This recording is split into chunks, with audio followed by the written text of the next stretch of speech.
කොස් ගෙඩියක් කැඩුවාම කොස් පළුවක් අනිත් මිනිස්සුන්ට දීපු අපේ සමාජයේ පින්විතනි අද කොස් ගෙඩියක් කපලා මදුරු ටික සුද්ධ කරගෙන shopping bag එකක දාලා ඒක දානවා ෆ්‍රිජ් එකේ පින්විතනි හෙටත් කන්න. එතකොට සබාදහම බලනවා පින්විතනි මේ මුගේ කබඩාව පිරිලා හැමදෙස්සෙ මුට්ට තියෙනවා මුට දීලා වැඩක් නැහැ. මුගව කුණු වෙනවා. ඒක නිසා මොකද කරන්නේ මේකද? දෙන්නේ නැහැ වෙන තැනක් හොයා ගන්නවා.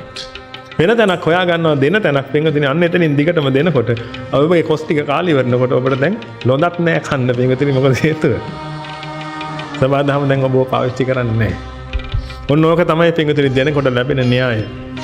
ඒක නිසා ඔබ උත්සාහ කරන්න පින්විතනි සබාදහමේ බෙදා හැරින මධ්‍යස්ථානයේ බවට පත් වෙන්න. ඔබ දකින්න පින්විතනි මේ හැම දෙයක් මේ සබාදහමින් ලෝකයට කෙරෙන්න තියෙන ටිකක් තියෙනවා. මේ ලෝකෙට බිහි වෙන හැම සත්වයක්ම පින්විතනි සබාදහම ජීවත් කරනවා.